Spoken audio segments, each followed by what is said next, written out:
Good morning and welcome to Monday morning. Guess what? It's the 4th of July, which means that's its own holiday name, isn't it? 4th of July.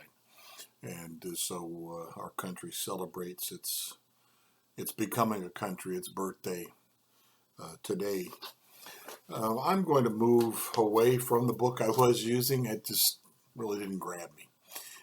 Didn't feel like it had enough meat to it. So I'm going to go to a book entitled Rediscover Jesus, an Invitation. And its author is Matthew Kelly. Matthew Kelly, Rediscover Jesus, an Invitation. I'm just going to read the prologue to it today, which will kind of set the scene for where we're headed in this book. It's the prologue. It's entitled, Are You Jesus?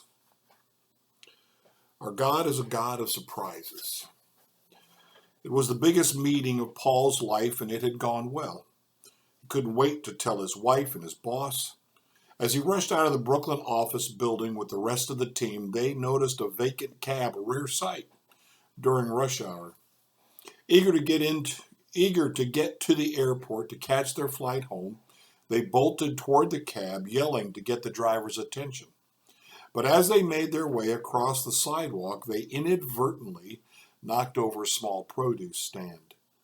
The rest of the team seemed oblivious until Paul stopped and turned around to go back. From inside the taxi, the others called out to Paul, "Come on, you'll miss your flight."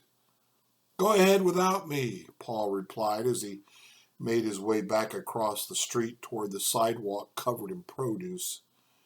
At that moment, he realized that the woman who had been behind the produce stand was blind. She was just standing there, crying softly with tears running down her face. "It's okay," Paul said to her as he got down on his hands and knees and began picking up the fruit and vegetables.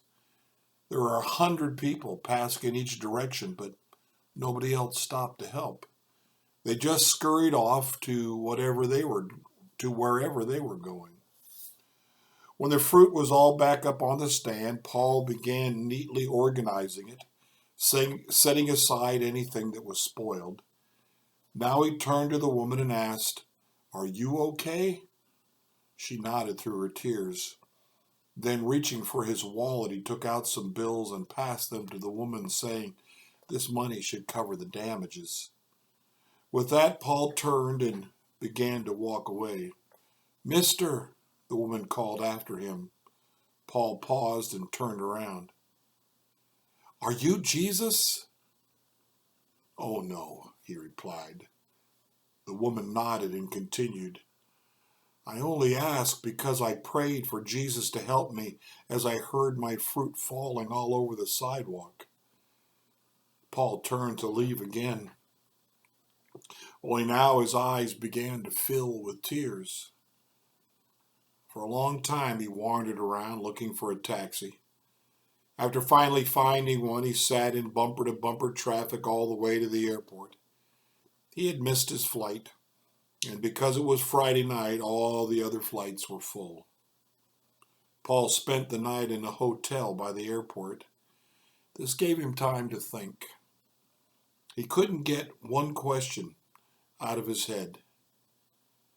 When was the last time someone confused you for Jesus?